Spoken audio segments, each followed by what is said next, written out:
san a zuwa yanzu wannan bidiyon ya karaɗa ko ina a shafukan sada zumunta. Na tabbata majoritin ku kun ga wa'annan bidiyoyin da yake yawo.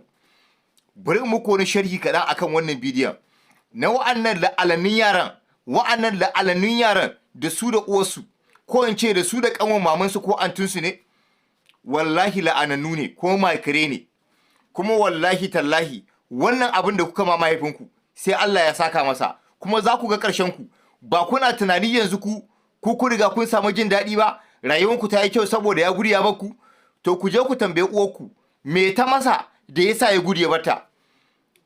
Duk mijin kirki ba zai gudu ya kyale matansa ba, kuma duk matan kirki mijinta ba zai gudu ya barta ba. Me ta masa da ya gudu ya kyale ta? Da kun je kun bincika, da kun gano baƙin hali ne da mugunta da rashin tausayi da rashin girmamawa. Ina ga shi yasa mutumin ne ya gudu ya kyale matan nan.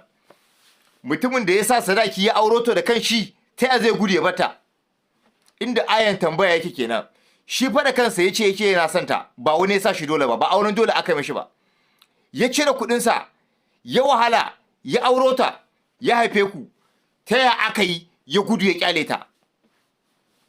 Kun bincika wannan abin? Mata sun dade suna yin irin wannan abin. Daga nan nake ba ku shawara. Daga lokacin da ka taso kaga babanka baya tare da mamanka, ko sun rabu, ko ya mutu, ko ya gudu ya bata, ka tsaya ka mai da hankali da kyau. Kar ka mai da hankalinka kunne ɗaya kai kana jin maganar mahaifiyanka, ko kana jin maganar dangin mahaifiyanka, baka jin maganar dangin mahaifinka. Lalle za a gama da kai, za a jefa ka cikin halaka idan kai wasa. Kai za a ziga ka ne ka bodare ma iyayenka, ko ka bodare ma ubanka, ka je ka shiga wuta. Su kuma ba haka suka yi ma iyayensu ba. Idan ka fahimta kenan, iyayenka din su ba haka suka yi ma iyayensu ba, amma kai ana ziga ka, kai kama ubanka haka, kai ka je ka shiga wuta. Wannan ba taimakon gaske yi ba. Mata suna amfani da kishi na rabuwa da su da kai, ko da kishi na guduwa da kai ka bar su saboda bakin halin su, sai su sa ƴaƴanka su tsane ka. Za su sa ƴaƴanka su tsane ka.